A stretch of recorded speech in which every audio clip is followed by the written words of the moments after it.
विद्याकुल परिवार में। मैं शालिनी आपकी बालाउसी एजुकेटर आज आप सभी के लिए लेकर आई हूँ नीट का एक बहुत ही ज्यादा इम्पोर्टेंट टॉपिक जो कि है आपका ग्लाइकोलाइसिस का। आप देखोगे अगर प्रीवियस पेपर उठा करके तो आपको यहाँ पर ग्लाइकोलाइसिस जो प्रोसेस है उससे काफी सारे क्वेश्चन देखने के लिए मिलेंगे। तो इसलिए आज की क्लास में हम ग्लाइकोलाइसिस को समझने की कोशिश करेंगे और साथ ही साथ इसके जितने भी स्टेप है इसको याद रखेंगे और इसमें कौन कौन से एंजाइम्स आपके यूज होते हैं इसके बारे में आज की क्लास में हम चर्चा करने वाले हैं। तो आप सभी कॉपी और पेन उठा लीजिए क्योंकि आपको ये सारे के सारे स्टेप आज की ही क्लास में याद करना है। तो चलिए फिर बिना देरी के साथ स्टार्ट करते हैं हमारा जो आज का प्रोसेस है जो कि है आज का ग्लाइकोलाइसिस का। तो सबसे पहले अगर नाम पर हम जाते हैं तो इसका मतलब होता क्या है ना। तो नाम पर अगर हम जाएंगे तो देखो क्या होता है। ग्लाइकोलाइसिस मतलब ग्लाइको यानी कि ग्लूकोज है ना। ग्लाइको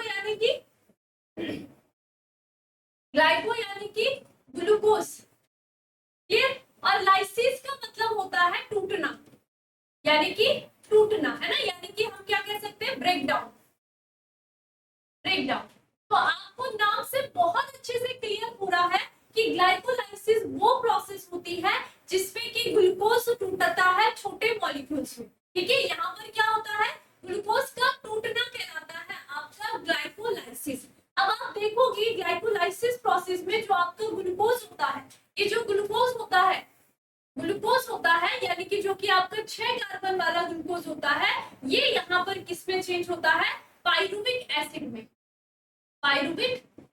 चेंज होता है और पाइरुविक एसिड की कैसे यहाँ पर 3 कार्बन वाली चेन में यहाँ पर टूटेंगे। इतनी बात आप सभी ने ध्यान रखना है। तो ग्लूकोज यहाँ पर पाइरुविक एसिड में टूटता है। अब यहाँ पर ये ग्लूकोज टूट क्यों रहा है।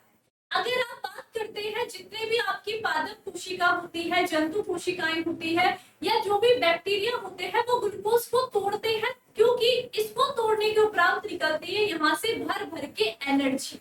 तो ग्लूकोज का लाइसिस इसलिए किया जा रहा है क्योंकि हमें यहाँ पर किसकी आवश्यकता है एनर्जी की आवश्यकता है।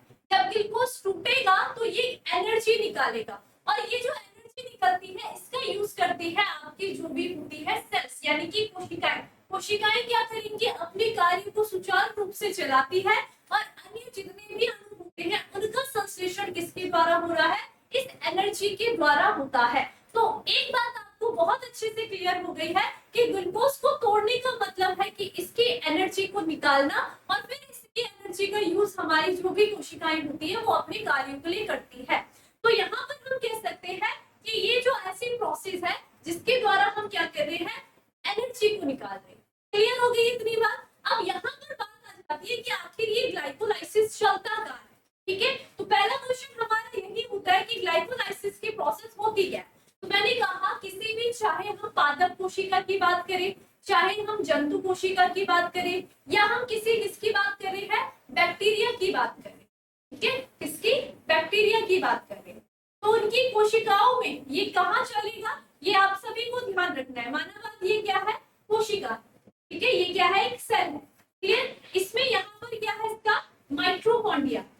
ये क्या है इसका माइटोकॉन्ड्रिया इस सेल का। जैसे कि हम पादप कोशिका और जंतु कोशिकाओं की बात करें तो इसका ये माइटोकॉन्ड्रिया है।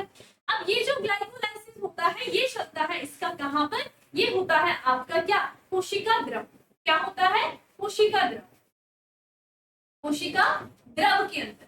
ठीक है, द्रव के अंदर कोशिका द्रव यानी कि साइटोप्लाज्म के अंदर क्या बोल सकते हैं हम इसको साइटोप्लाज्म की हम बात करें तो यहाँ पर क्या होता है जो ग्लूकोज जो होता है इसका ब्रेक डाउन होता है किसमें पाइरुविक एसिड में। तो अगर आपका क्वेश्चन बनता है कि जो ग्लाइकोलाइसिस प्रोसेस होती है ये कहाँ होती है तो आप सबको बहुत अच्छे से ध्यान रखना है ये होती है आपकी कोशिका द्रव। अब केवल है कि कोशिकाओं में ग्लूकोज को तोड़ करके यहाँ पर एनर्जी निकाली जाती है। अब जो ये 6 अणु यहाँ से जो 3 अणु वाली पाइरुविक की 2 चेन बनती है अभी ये पाइरुविक अम्ल में भी बहुत सारी एनर्जी उपस्थित है।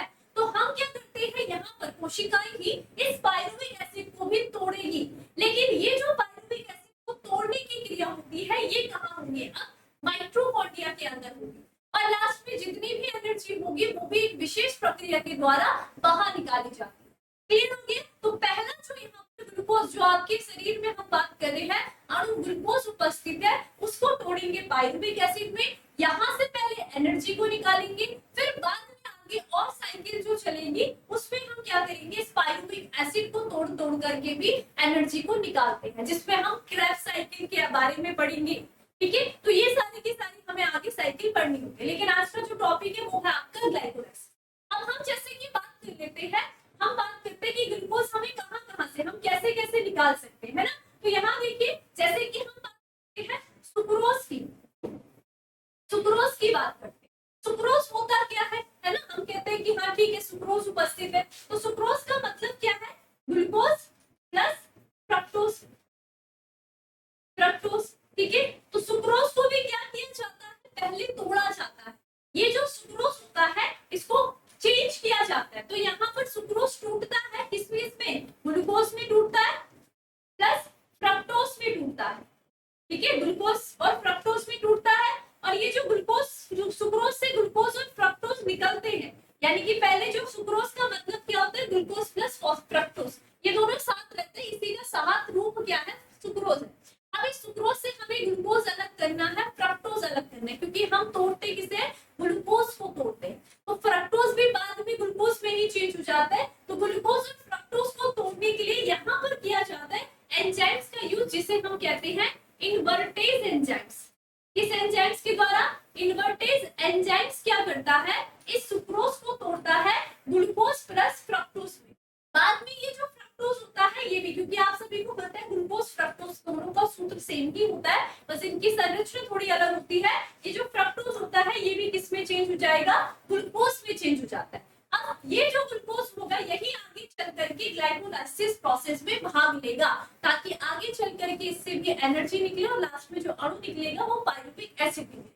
क्लियर हो गया। तो सुक्रोज से हम क्या निकाल सकते हैं, ग्लूकोज निकाल सकते हैं। ठीक है, हम देखते हैं पादप अपने भोजन का जो क्या कर रहे हैं, स्टोर कर रहे हैं, वो किस रूप में कर रहे हैं, स्टार्च के रूप में कर रहे हैं। तो पहले ये जो भोजन का संचय स्टार्च होता है ये भी पहले किसमें चेंज होगा, ग्लूकोज में चेंज होगा पादपों में भी, और उसके पश्चात ये ग्लूकोज क्या कर रहा है, ग्लाइकोलाइसिस के द्वारा वहां पर एनर्जी निकालता है। उस एनर्जी का उपयोग पादप कोशिकाएं करेंगे अन्य अणुओं के संश्लेषण के।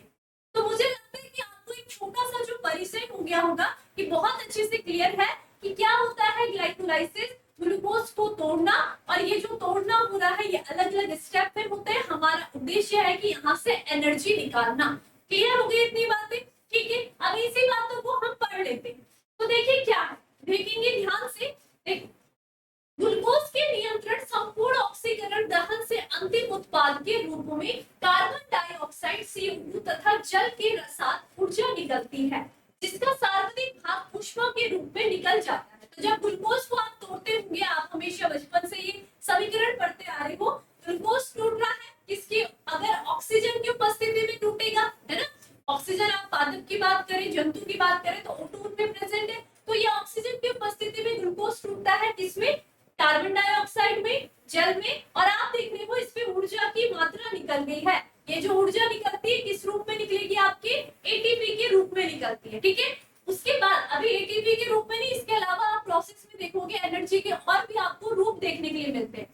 ठीक है, लास्ट में ये सारा किस में चेंज हो जाएगा, एटीपी में चेंज हो जाएगा, जो कि आपके विशेष प्रोसेस के द्वारा होता है। ठीक है, यदि यहाँ ऊर्जा कोशिका के लिए आवश्यक है तो इसका उपयोग कोशिका में दूसरे अणुओं के संश्लेषण भी होना चाहिए। तो यही मैंने कहा कि जो ऊष्मा निकलेगी इसका केवल उपयोग कोशिकाएं नहीं बल्कि और अणुओं के संश्लेषण में भी किया जाता है। ठीक है, पादप कोशिका में इस तरह से भोजन बनाती है कि ग्लूकोज अणु के अपचयन से निकलने वाली संपूर्ण ऊर्जा मुक्त ऊष्मा के रूप में ना निकल पाए। मुख्य बात यह है कि ग्लूकोज का ऑक्सीकरण एक चरण में न होकर के छोटे छोटे अनेक चरणों में होता है, जिनमें कुछ चरण इतने बड़े होते हैं कि इनसे निकलने वाली पर्याप्त ऊर्जा एटीपी संश्लेषण के उपयोग में आ जाती है। अब हम ग्लूकोज को तोड़ा है, वो केवल एक स्टेप में नहीं टूट रहा है, ऐसे नहीं कि ग्लूकोज से सीधा पायरुविक एसिड निकल रहा है और ठीक है आपकी एनर्जी निकल रही है। आप यहाँ पर पढ़ोगे जो ग्लाइकोलाइसिस प्रोसेस होगी, ठीक है, ये ध्यान रखना है, जो ग्लाइकोलाइसिस प्रोसेस होती है ये 10 स्टेप प्रोसेस है। आपको ये ध्यान रखना है ये क्या है, 10 स्टेप प्रोसेस है। यहाँ पर अलग अलग आपके अणु बनेंगे, वो जो अणु टूटेंगे वो अलग अलग एंजाइम्स के द्वारा टूटते हैं और लास्ट में फिर जाकर के आपका पायरुविक एसिड बनेगा, यानी कि ग्लूकोज की जो आपकी 6 कार्बन वाली चेन होती है वो क्या हो जाएगी, 3-3 कार्बन वाली 2 चेनों में टूट जाएगी। ठीक है, ये क्या है, एक 6 कार्बन वाली चेन है और आगे आप देखोगे ये क्या टूट जाएगी, 3 कार्बन वाली 2 पायरुविक एसिड की चेन में टूट जाएगी। इतनी बात क्लियर है। और ये जो स्टेप हो रहा है ग्लूकोज से लेकर के ये पायरुविक एसिड का, इसमें आप देखोगे कितने स्टेप, 10 स्टेप, और इनमें अलग अलग एंजाइम्स भाग लेते हैं। ठीक, तो आपको दिमाग में एकदम बहुत ही अच्छे तरीके से ग्लाइकोलाइसिस को याद रखने के लिए पहला तो आपके दिमाग में ये होना चाहिए कि एक 10 स्टेप की प्रोसेस होगी। हर एक स्टेप आपको बहुत अच्छे से याद होना चाहिए, इसमें कौन सा एंजाइम्स यूज हो रहा है ये आपको बहुत अच्छे से पता होगा। ठीक है, अब स्टार्ट करते हैं हम क्या, ग्लाइकोलाइसिस की प्रोसेस को। तो ग्लाइकोलाइसिस यानी कि ग्लूकोज को हम तोड़ने वाले हैं पायरुविक एसिड में पूरे 10 स्टेप में, और जो जो एंजाइम्स मैं आपको बताऊंगी आपको उन्हें याद भी करना है। ठीक है, तो चलिए फिर आपके एनसीईआरटी में हम देखते हैं। यहाँ पर एक और चीज याद रखना है, जो आपका ग्लाइकोलाइसिस प्रोसेस है इसी को हम ईएमपी पाथवे भी कहते हैं, ईएमपी पाथवे भी कहते हैं। ठीक है, ये बहुत इंपॉर्टेंट क्वेश्चन बनता है, कभी कभी आपके एग्जाम में सिर्फ केवल ईएमपी पाथवे पूछ लिया जाता है। ठीक है, तो ये जो ईएमपी पाथवे है, क्योंकि यहाँ पर ये जो खोज की थी ये अलग अलग वैज्ञानिकों ने करी थी, इसी आधार पर इसका नाम क्या हुआ है, ईएमपी पाथवे का। तो देखिए क्या है, ग्लाइकोलाइसिस तंत्र की उत्पत्ति ग्रीक शब्द के ग्लाइकोस, ठीक है, अर्थात शर्करा है ना, शर्करा को तोड़ने तथा एवं लाइसिस अर्थात टूटना से हुआ है। ठीक है, ग्लाइकोलाइसिस की प्रक्रिया गुस्ताव इबेंडेट, पहले वैज्ञानिक क्या आ गए आपके, पहले वैज्ञानिक आपके हो गए हैं गुस्ताव इबेंडेट। ठीक है, इबेंडेट यानी कि ई, ठीक है, ऑटो मेयर, ऑटो मेयर यानी कि मेयर यानी कि एम, और हॉफ यानी कि, ठीक है, हॉफ तथा, ठीक है, ये पूरा नाम है ऑटो मेयर हॉफ तथा जे पारानास। ये 3 वैज्ञानिक आपने याद रखने हैं, कौन कौन से, एक हो गए आपके इबेंडेट, ठीक है, एक हो गए आपके मेयर, इनके पूरे नाम, और एक आपके कौन से होंगे, पारानास, पारानास। ठीक है, इन तीनों वैज्ञानिक के नाम पर ही इनके द्वारा दिया गया था तथा इसे सामान्यतः हम ईएमपी पाथवे भी कहते हैं। तो ये जो ग्लाइकोलाइसिस प्रोसेस का दिया गया था ये आपके ईएमपी वैज्ञानिकों के द्वारा दिया गया था, इसीलिए हम इसको ईएमपी पाथवे भी कहते हैं। इबेंडेट, मेयर और पारानास, इनके नाम पर ही इसका नाम, ग्लाइकोलाइसिस का जो दूसरा नाम है इसे हम ईएमपी पाथवे भी कहते हैं। तो बहुत सारे बच्चे कंफ्यूज हो जाते हैं कि ईएमपी पाथवे होता क्या है, लेकिन उन्हें ये नहीं पता रहता है कि ग्लाइकोलाइसिस को ही ईएमपी पाथवे कहते हैं, क्योंकि वैज्ञानिक जो थे वो कौन थे, इबेंडेट, मेयर और पारानास, उनके नाम पे ही ग्लाइकोलाइसिस को ईएमपी पाथवे कहते हैं। ये नाम आपको याद रखने हैं, वैज्ञानिकों के नाम बहुत अच्छे से पूरे पूरे आपको याद होने चाहिए। ये आपके ईएमपी तो शॉर्ट नेम है, लेकिन आपको ये ध्यान रखना है गुस्ताव इबेंडेट, ऑटो मेयर हॉफ और जे पारानास, ये आपकी क्या है, पूर्ण नाम है, और कभी कभी एग्जाम में यही से आपके क्वेश्चन पूछ लिए जाते हैं, इसलिए आपको क्या रखनी है, सतर्कता रखनी है, और ये यहाँ पर नामों को याद रखना है अच्छी तरीके से ग्लाइकोलाइसिस देने वाले वैज्ञानिकों के। तो मुझे लगता है कि आपको यहाँ पर 2 चीजें बहुत अच्छे से क्लियर है, ग्लाइकोलाइसिस एक 10 स्टेप प्रोसेस है और इसका अन्य जो नाम है वो है ईएमपी पाथवे। अब हम एक एक करके हर एक स्टेप को पढ़ते हैं, ध्यान से सुनोगे तो आपको ये जो ग्लाइकोलाइसिस की 10 स्टेप प्रोसेस है बहुत इजी लगेगी। ठीक है, तो चलिए फिर स्टार्ट करते हैं आपका ग्लाइकोलाइसिस प्रोसेस। तो देखेंगे हम यहाँ पर क्या, ठीक है, तो सबसे पहले हमें पता है कि हम क्या कर रहे हैं, यहाँ पर हमें तोड़ना है अपने 6 कार्बन वाले, 1 2 3 4 5 6, ये जो 6 कार्बन वाली चेन है आप इसको तोड़ते हो किसमें, 3-3 कार्बन वाली चेन में, ये 3-3 कार्बन वाली 2 चेन में तोड़ोगे। क्लियर हो गया, और ये क्या होगा, ये आपकी ग्लूकोज होगा, ठीक है, ये ग्लूकोज है, और ये 3-3 कार्बन वाले आपके पायरुविक एसिड, पायरुविक एसिड है। तो पूरी प्रोसेस में ये करना है। ठीक है, अब ध्यान से सुनिए होता क्या है, ध्यान से सुनना। सबसे पहले हमें पता है कि हमारे पास क्या है, 6 कार्बन वाला ग्लूकोज है। ठीक है, क्या है हमारे पास, 6 कार्बन वाला ग्लूकोज। तो ध्यान से सुनना है, क्या हमारे पास सबसे पहले हमने ले लिया, हमारे पास है ग्लूकोज। ठीक है, ये क्या है, ग्लूकोज है, क्या है हमारे पास, ग्लूकोज है। इसी से स्टेप यहाँ पर शुरू कर रहे हैं। तो पहला स्टेप में होता क्या, पहले स्टेप में हम आपको ये ध्यान रखना है, मैंने कहा कि ग्लाइकोलाइसिस में हम एनर्जी निकाल रहे हैं ग्लूकोज को तोड़ करके, लेकिन इसकी जो पहली पांच स्टेप से पहले की जो प्रोसेस होती है, इसमें आप क्या करोगे, एनर्जी का यूज करोगे। पहले आप क्या करोगे, एनर्जी यूज करोगे, है ना। ग्लूकोज को तोड़ने के लिए पहले एनर्जी का यूज होगा, उसके बाद जब ग्लूकोज थोड़ा टूट जाएगा, उसके बाद आधी से ज्यादा प्रोसेस में आप एनर्जी को निकालते हो। ठीक है, पांचवी के बाद आप यहाँ पर एनर्जी को निकालोगे, तो उसके जो रूप होंगे वो आपको खुद पे खुद पता चल जाएंगे। पहले स्टेप में हमने क्या करना है, पहले हमने एनर्जी का यूज करना है। तो सबसे पहले इस ग्लूकोज में हम क्या करते हैं, इसके छठवें स्थान पर एक फॉस्फेट अणु को जोड़ते हैं। ठीक है, और ये ग्लूकोज जब इसमें एक फॉस्फेट अणु जुड़ जाता है तो ये छठवें स्थान पे जोड़ रहे हैं, इसलिए हम इसको क्या कहेंगे, इस ग्लूकोज से हम क्या बनाते हैं, ग्लूकोज 6 फॉस्फेट।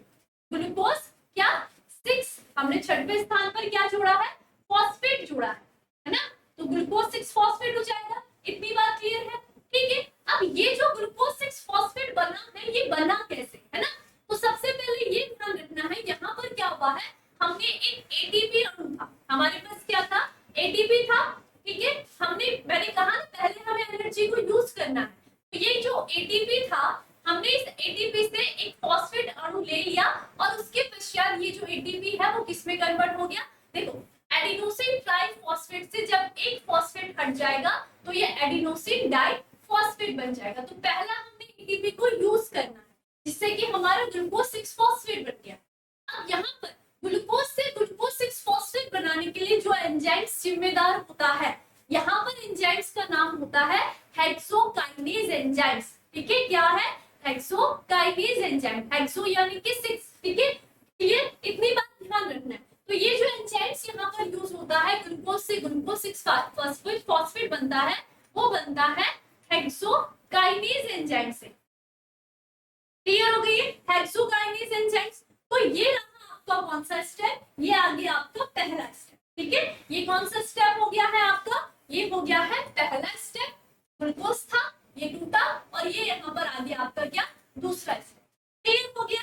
अब यहाँ पर ये ग्लूकोज 6 फॉस्फेट को हम किस में चेंज कर लेते हैं, क्योंकि ये एक तरीके का आइसोमर होता है, फ्रक्टोज और ग्लूकोज एक दूसरे के आइसोमर होते हैं। ठीक है, तो हम क्या करते हैं, ये जो ग्लूकोज है, ठीक है, ग्लूकोज 6 फॉस्फेट अब किस में चेंज हो जाएगा, ये चेंज होता है फ्रक्टोज 6 फॉस्फेट में। ठीक है, किसमें होगा, फ्रक्टोज 6 फॉस्फेट में।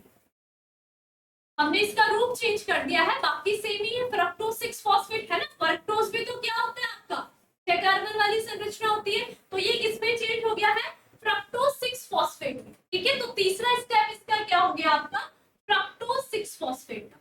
ठीक है, इतनी बात क्लियर है, याद करते हुए चलो, तीसरा स्टेप क्या आ गया आपका, फ्रक्टोज 6 फॉस्फेट का। क्लियर, अब देखो हम यहाँ पर क्या करते हैं, वापस से ये जो फ्रक्टोज 6 फॉस्फेट होता है, इसके वापस से हमने इसको क्या करना है, एक फॉस्फेट अणु को देना।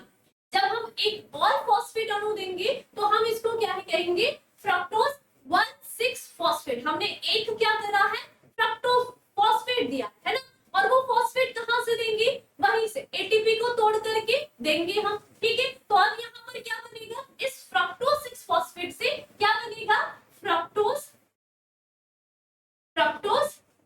1,6 बिस फॉस्फेट।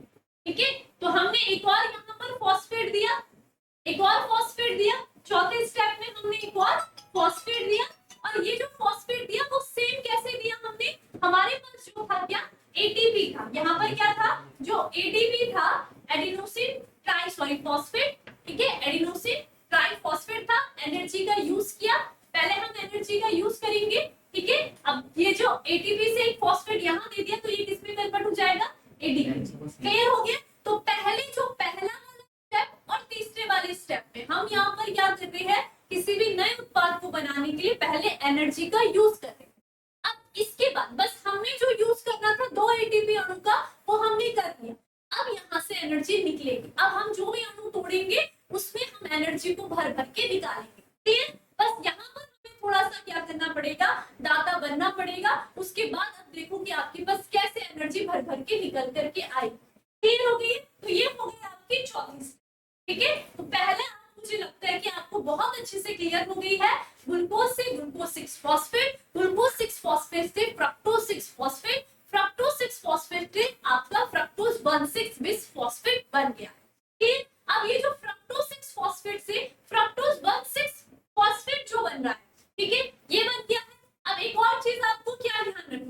एंजाइम्स को याद रखना है ना।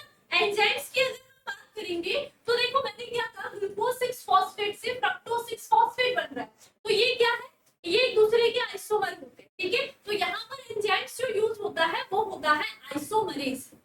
आइसोमरेज एंजाइम्स की उपस्थिति में, आइसोमरेज एंजाइम्स की उपस्थिति में ग्लूकोज 6 फॉस्फेट चेंज हो जाता है फ्रक्टोज 6 फॉस्फेट में। ये स्टेप आपको याद रखना है, ठीक है। तो पहले जो स्टेप थे, पहले 4 स्टेप में हमने क्या क्या पढ़ा, हमने पढ़ा यहाँ पर हेक्सोकाइनेज एंजाइम्स और आइसोमरेज एंजाइम्स, क्लियर हो गई है। और यहाँ पर हमने 2 एटीपी अणु का यूज करा, एटीपी अणु का हमने अभी यूज किया, ठीक है। इतनी बात क्लियर हो गई है। तो ये 4 स्टेप मुझे लगता है कि हर एक बच्चे को क्लियर हो गया, क्लियर। अब आ जाते हैं हम यहाँ से 5वें स्टेप।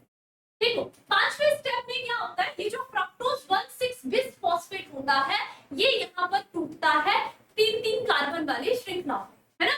तो यहाँ पर से क्या होगा, ये टूटने वाला है किसमें, यहाँ पर ये टूटता है क्या, ट्राई फॉस्फेट में, ठीक है। ट्राइओस हम कह सकते हैं कि ट्राइओस फॉस्फेट में ये टूटेगा।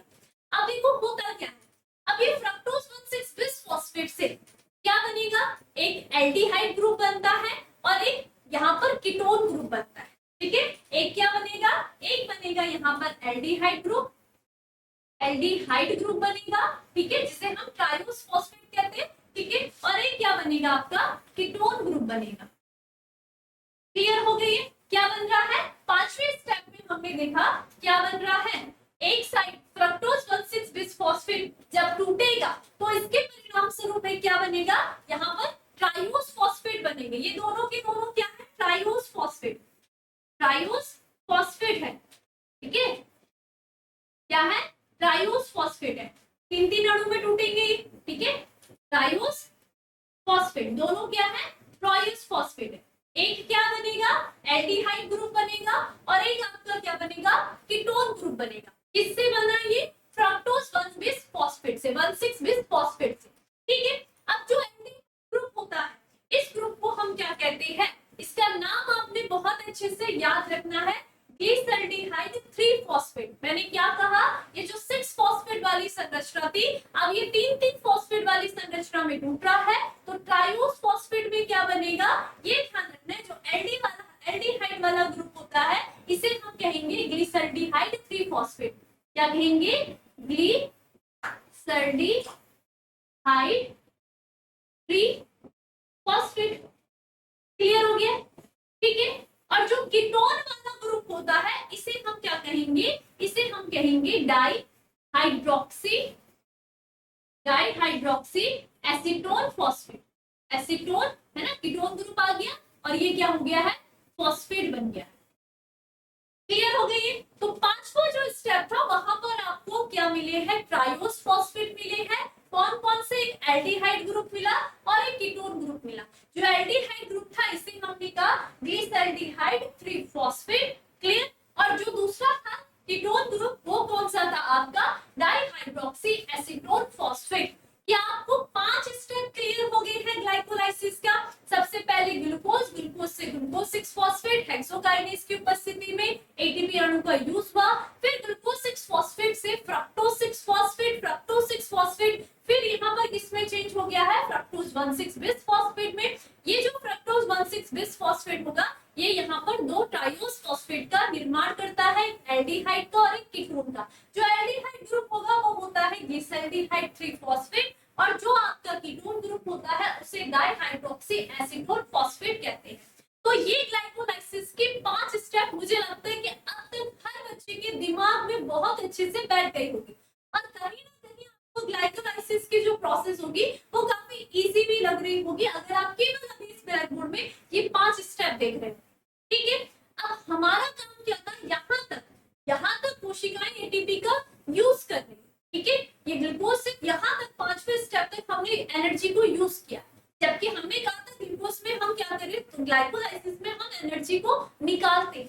अब 5वें के बाद जो भी स्टेप होंगे उनमें एनर्जी निकलेगी, समझ गए। जब टूटेगा, जो अणु टूटेगा उसके पश्चात एनर्जी रिलीज होगी, क्लियर हो गया, रिलीज होगी। अब हम ज्यादा दाता नहीं बनेंगे, यहाँ से आगे दाता नहीं बनना है। ये 2 एटीपी हमने दे दिए, लेकिन इसके बाद अब क्या करना है, निकालना है। हमें एनर्जी निकालनी, हम ग्लूकोज से एनर्जी को निकालते हैं, तो अब इसके बाद जो भी एनर्जी निकलेगी वो बाहर निकलेगी। क्लियर हो गया है? अब एटीपी बनाने की बारी आती है। क्लियर हो गया? तो चलिए, मुझे लगता है कि इतना प्रोसेस आप हर एक बच्चे के दिमाग में बहुत अच्छे से बैठ गया होगा। अब चलते हैं 5वें स्टेप से आगे 6वें स्टेप। ये ध्यान रखना है, ठीक है?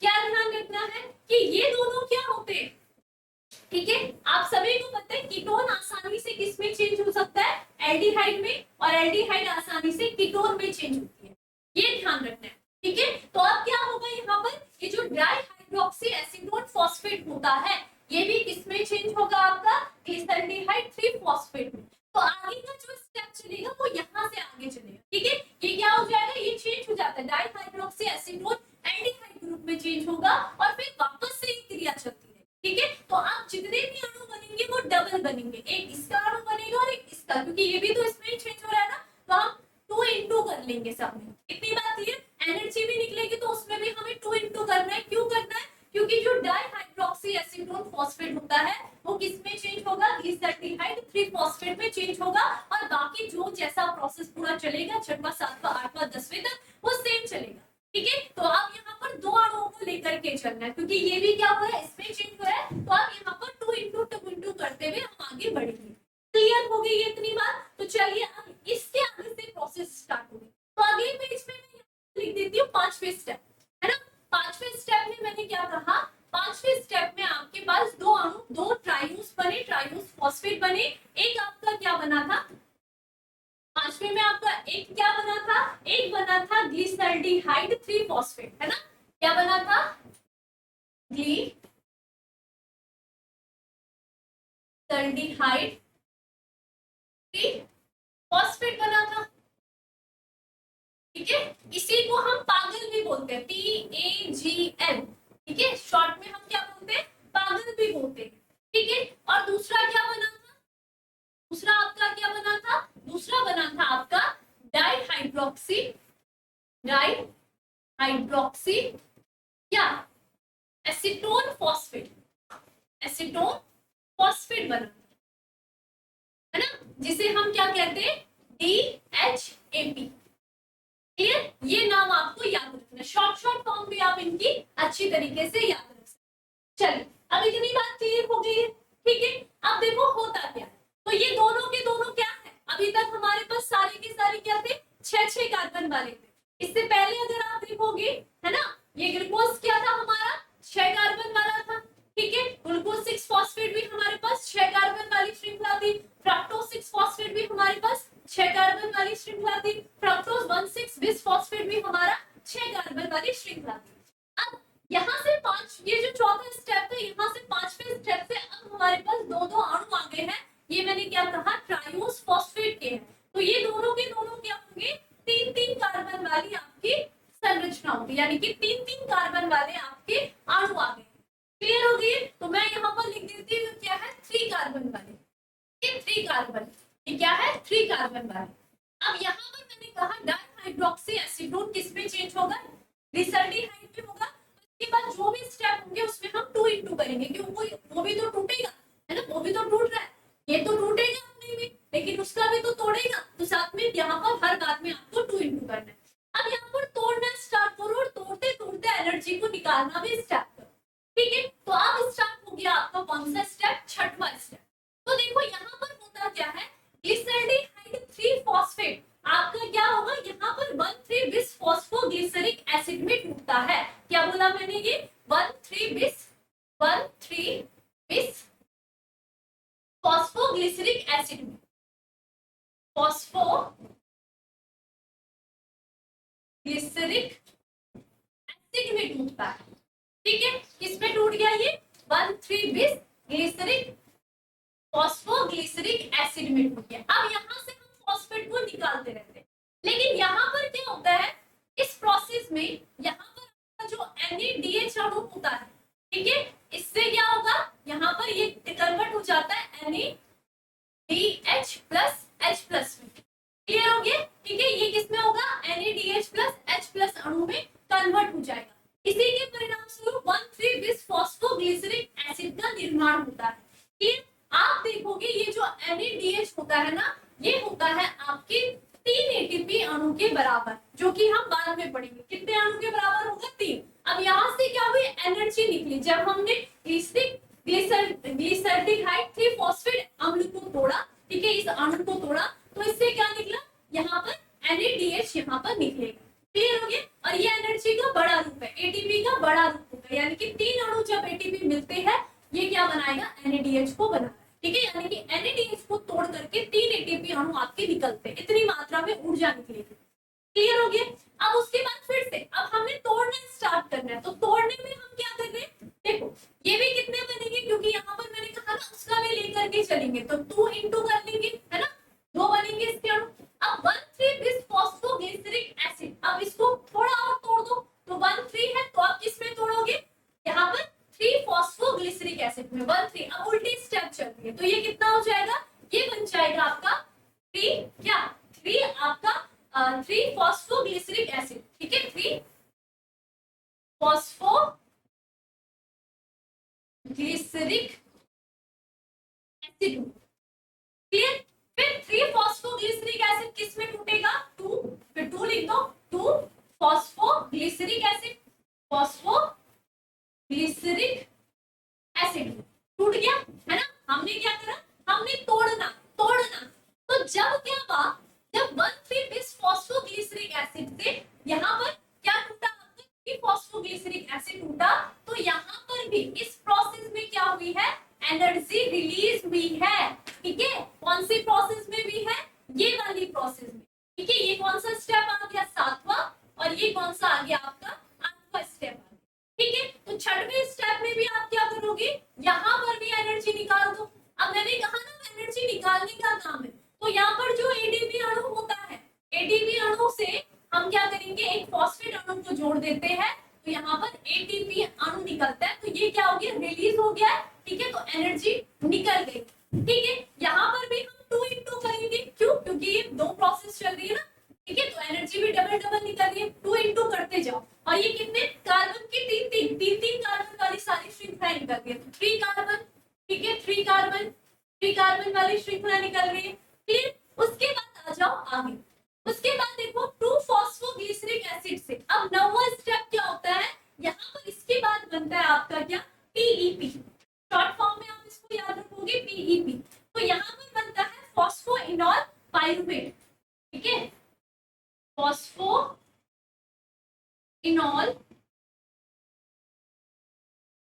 पाइरुवेट। ठीक है, तो 9वां स्टेप ये हो गया फॉस्फोइनॉल पाइरुवेट, ये भी 2 अणु बनेंगे। क्लियर?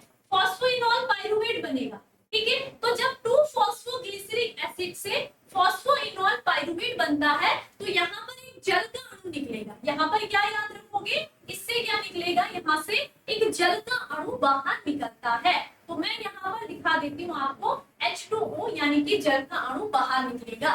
ठीक है, और 10वें स्टेप में आपका क्या बन जाएगा? 10वें स्टेप में यानी कि 2 इंटू लास्ट में फॉस्फोइनॉल पाइरुवेट से सीधा आपका क्या बन जाता है? पाइरुविक एसिड बन जाता है, या पाइरुवेट भी आप कह सकते हो, या पाइरुविक भी आप कह सकते हो, या पाइरुवेट भी आप कहोगे। ठीक है,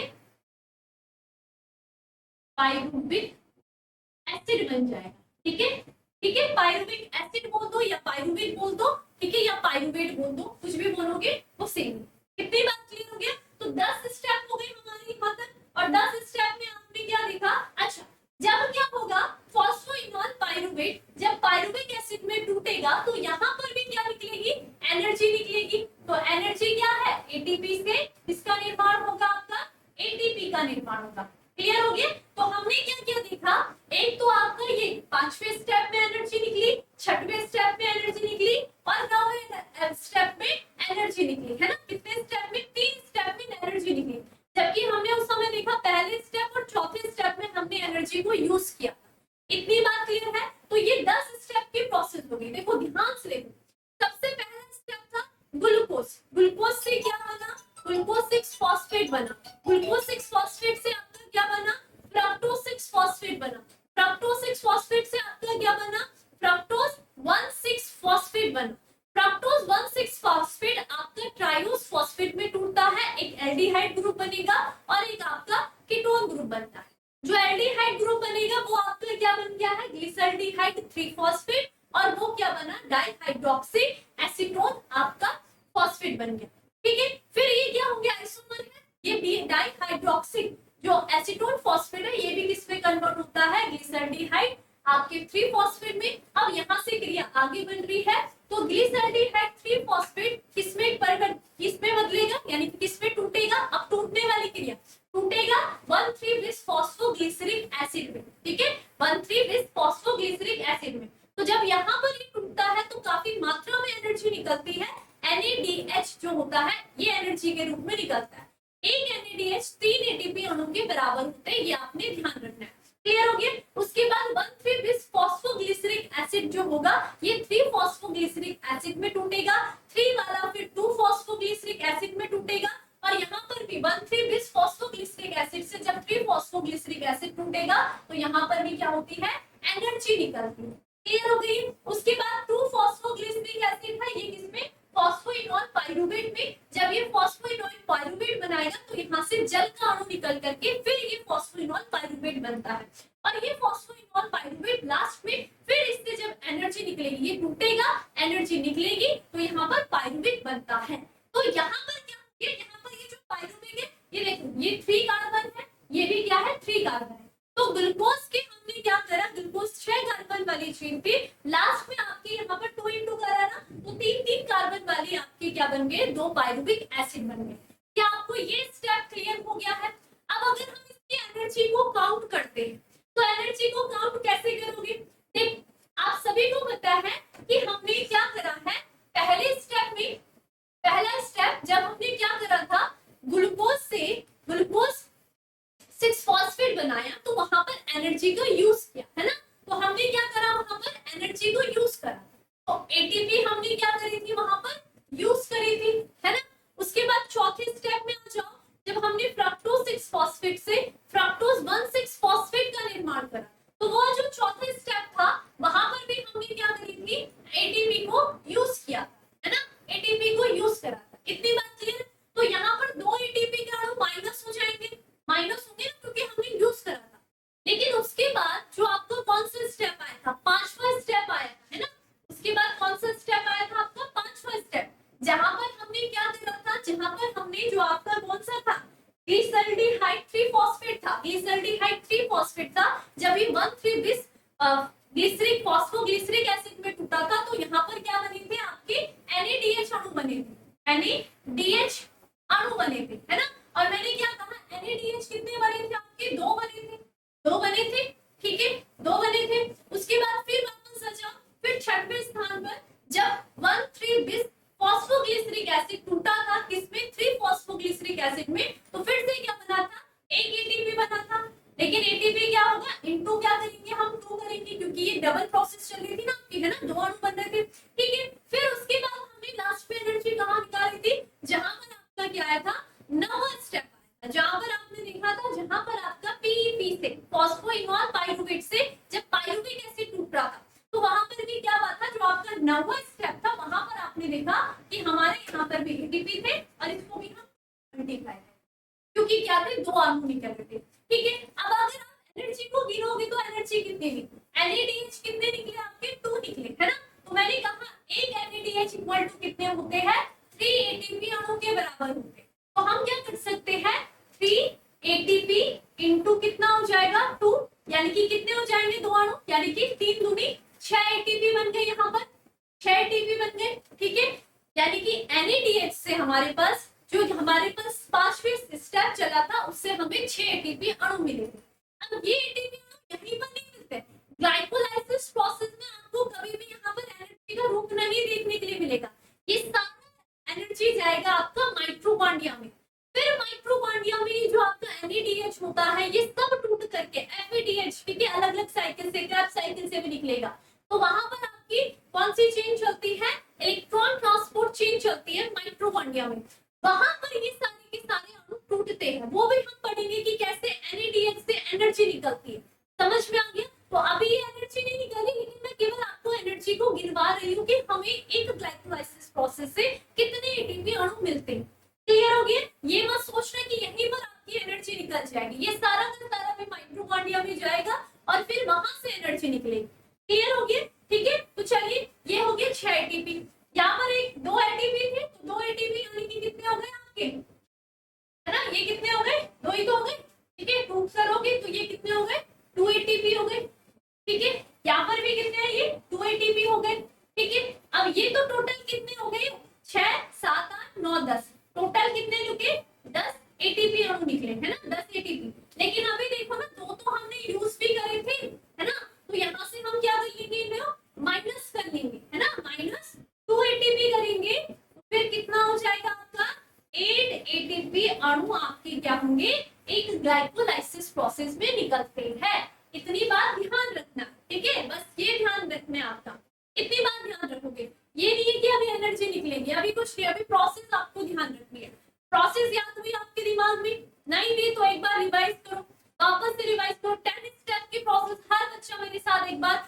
करेगा क्या क्या।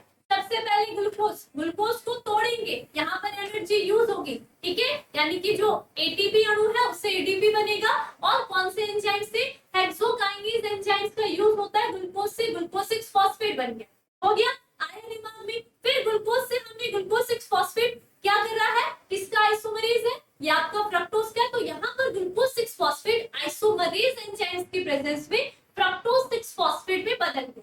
तीसरा स्टेप हो गया, फ्रक्टोज 6 फॉस्फेट में फिर एक एटीपी अणु का यूज करेंगे तो इससे बनता है क्या, फ्रक्टोज 1,3 बिस फॉस्फेट बन गया। क्लियर, ये 6 कार्बन वाली श्रृंखला थी। अब इससे क्या कर दो, चौथे स्टेप से पांचवें स्टेप में ट्राइओस फॉस्फेट का निर्माण कर दो, एक एल्डिहाइड ग्रुप बनेगा, एक कीटोन ग्रुप बनेगा। एल्डिहाइड ग्रुप का नाम क्या था आपका, अभी अभी हमने बताया था, क्या था आपका, एल्डिहाइड ग्रुप का नाम जो आपका था वो था आपका ग्लिसरल्डिहाइड 3 फॉस्फेट, है ना, ग्लिसरल्डिहाइड 3 फॉस्फेट था। तो ये जो ग्लिसरल्डिहाइड 3 फॉस्फेट था, कागज जिसे हम कह रहे थे, ठीक है, और एक साइड क्या बना था आपका DHAP यानी कि डाइहाइड्रोक्सी एसीटोन फॉस्फेट था, ये किसमें चेंज होगा, ये भी आपका ग्लिसरल्डिहाइड 3 फॉस्फेट में चेंज हो गया, है ना।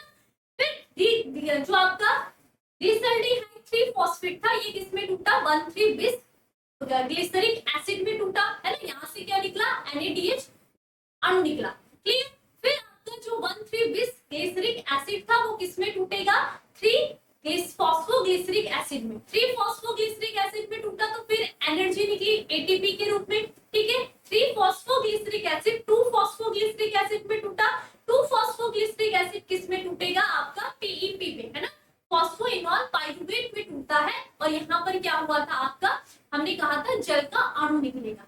फिर ये जो पाइरुपीपी था आपका, है ना, फॉस्फोइनॉल पाइरुवेट था, ये किसमें टूटेगा, पाइरुविक एसिड में। 3 कार्बन वाली आपकी श्रृंखला आ गई, आपकी 6 कार्बन से 3 कार्बन का आपका निर्माण हो गया, ठीक है। और यहाँ से भी क्या होता है, जब पीईपी टूटता है यानी कि फॉस्फोइनॉल पाइरुवेट टूटता है तो फिर से एटीपी अणु यानी कि एक एटीपी अणु निकलेगा और वो पाइरुवेट में बदल जाएगा।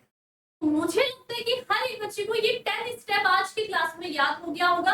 एक बार आप खुद कॉपी पेन से लिखोगे ये सारे स्टेप को, एक एक चीजें दिमाग में रख के, तो 100% गारंटी है कि आपको ये स्टेप बहुत अच्छे से याद हो जाएगा, एंजाइम्स आपको अच्छे से क्लियर हो जाएंगे, ठीक है। तो चलिए थोड़ा सा एक एनसीईआरटी लाइन को हम थोड़ा सा रिवाइज कर लेते हैं ताकि हर एक स्टेप हमारे दिमाग में अच्छी तरीके से बैठ जाए, ठीक, चलो चलिए फिर, ठीक, देखो चलते देखेंगे क्या, एक एक लाइन देखेंगे। तो यहाँ तक मैंने बता दिया था ईएमपी पाथवे क्यों कहते हैं, ठीक है। अब देखो क्या होता है, ग्लाइकोलाइसिस कोशिका द्रव में संपन्न होती है। क्वेश्चन आता है 1 नंबर का कि ग्लाइकोलाइसिस कहाँ संपन्न होती है, तो कहाँ हो रही है, कोशिका द्रव में, ठीक है। यह सभी सजीवों में मिलता है, सभी सजीव में, ठीक है। सजीव किसे कहते हैं, जिनमें कोशिकाएं उपस्थित होती है, चाहे हम बैक्टीरिया की बात करें, चाहे हम किसकी बात करेंगे, पादप कोशिका की बात करें या हम जंतु कोशिका की बात करें, सब में भी आपका ये मिलता है। इस प्रक्रिया में ग्लूकोज आंशिक ऑक्सीकरण द्वारा पाइरुविक अम्ल के 2 अणुओं में बदल जाता है ना, 3-3 कार्बन के 2 अणु पाइरुविक मिले थे, ठीक है। पादपों में यह ग्लूकोज सुक्रोज से प्राप्त होता है। तो सुक्रोज क्या था, ग्लूकोज प्लस फ्रक्टोज, है ना। तो सुक्रोज को मैंने अभी एक समीकरण बताई थी, सुक्रोज को हम तोड़ते तो ग्लूकोज फ्रक्टोज मिलता है, और ये क्या होगा, फ्रक्टोज ग्लूकोज में ही चेंज होता है, फिर ये ग्लूकोज टूटना स्टार्ट हो जाता है, ठीक है, जो कि प्रकाश संश्लेषण कार्बन अभिक्रियाओं का अंतिम उत्पाद है और ये संचित कार्बोहाइड्रेट से प्राप्त होता है, ठीक है। सुक्रोज क्या है, देखो क्या आया था, जो सुक्रोज था वो इन्वर्टेज नामक एंजाइम्स की सहायता से ग्लूकोज तथा फ्रक्टोज में परिवर्तित हो जाता है, और ये दोनों ही मोनोसैकेराइड सरलता से ग्लाइकोलाइटिक चक्र में प्रवेश करते हैं। क्लियर हुआ, छोटा सा स्टेप बताया था मैंने, क्या कहा था, जो सुक्रोज होता है, जो क्या होता है, ग्लूकोज प्लस फ्रक्टोज होता है, उसको से इन दोनों को अलग किया जाता है। तो यहाँ पर एंजाइम्स यानी कि सुक्रोज को तोड़ना होता है फ्रक्टोज और ग्लूकोज में, तो इसके लिए कौन सा, ये बताया था ना, इन्वर्टेज एंजाइम्स का यूज किया जाता है। एक छोटी सी लाइन और आपको क्लियर रखनी चाहिए ये सारी बातें, ठीक है। तो इन्वर्टेज एंजाइम सुक्रोज को तोड़ता है ग्लूकोज प्लस फ्रक्टोज, क्लियर हो गई। अब यहाँ से आ जाता है ग्लूकोज किसमें प्रवेश करेगा आपका, अब स्टेप में करेगा किसमें, ग्लाइकोलाइसिस। तो अब हम ग्लूकोज को तोड़ रहे हैं, ठीक है। तो देखो क्या होता है, देखेंगे ग्लूकोज एवं फ्रक्टोज हेक्सोकाइनेज एंजाइम्स द्वारा फॉस्फीकृत होकर के ग्लूकोज 6 फॉस्फेट में बनाते हैं, ठीक है। तो ग्लूकोज ने क्या बनाया, ग्लूकोज 6 फॉस्फेट बनाया, और कौन से एंजाइम्स की सहायता से, हेक्सोकाइनेज एंजाइम्स के द्वारा। समझ में आ गया क्या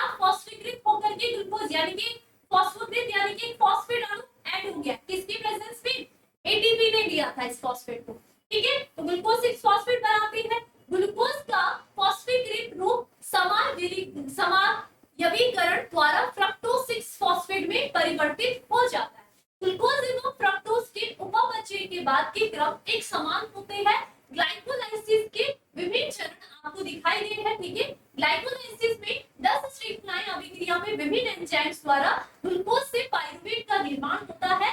ग्लाइकोलाइसिस के विभिन्न चरणों के अध्ययन के दौरान उन चरणों को ध्यान दें जिसमें एटीपी का उपयोग होता है अथवा संश्लेषण भी इस मामले में आपका NADH प्लस H+ भी होता है ना। ये NADH प्लस H+ क्या है?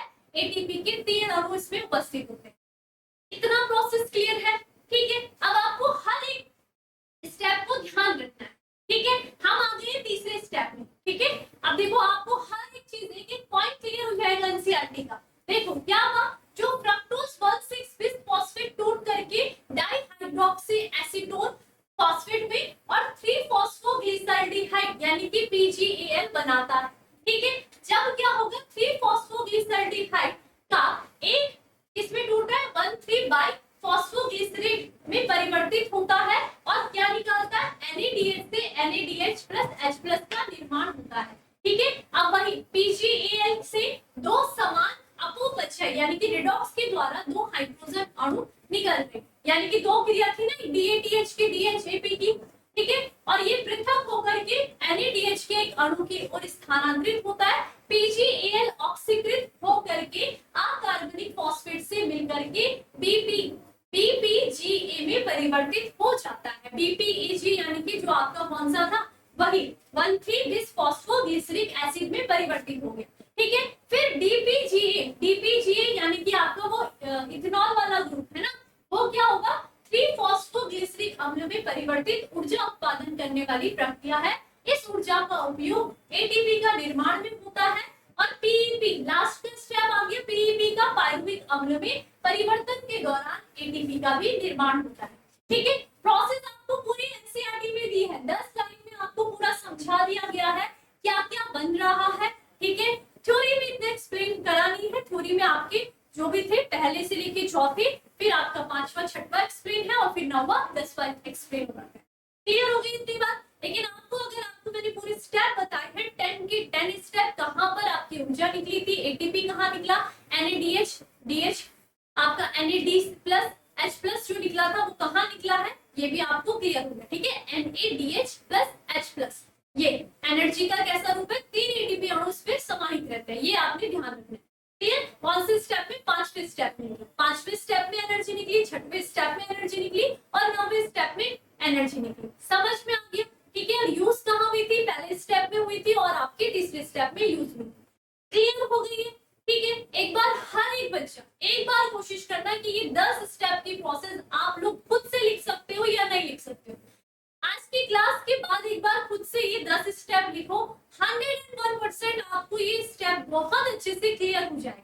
ठीक है, थोड़ा सा खुद से कोशिश करोगे तो जरूर होगा। हमें लगता है कि ये इतनी बड़ी प्रोसेस है ना, देखते समय लगता है कि हाँ ये नहीं होगा हमसे, लेकिन जब हम उसमें खुद स्टार्ट करते हैं उसको पढ़ना और उसको बार बार रिवाइज करना स्टार्ट करते हैं तो हमें खुद पे खुद वो इजी लगने लग जाती है। क्लियर हो गया? तो मुझे ऐसी उम्मीद है कि आज आप पक्का इसको एक बार करोगे जरूर। ठीक है, अब चलिए ये तो हो गया आपका पूरा ग्लाइकोलाइसिस, हमने ग्लूकोज से पाइरुविक एसिड बना दिया। अब थोड़ा सा पीवाईक्यू सॉल्व कर लेते हैं। क्या है आपके क्वेश्चन पूछे गए हैं, यहाँ एंजाइम्स यानी कि वह एंजाइम्स एटीपी से ग्लूकोज तक फॉस्फोरिक समूह के स्थानांतरण को उत्प्रेरित करता है। तो देखिए आपको बताया था कि ग्लूकोज में जो फॉस्फोरिक का स्थानांतरण कर रहा था यानी कि उसको डालने में काम कर रहा था वो कौन था, वो क्या हेक्सोकाइनेज था या फॉस्फोग्लूकोज आइसोमरेज था या एल्डोज एंजाइम्स था या फॉस्फोग्लूकोज म्यूटेज एंजाइम्स था।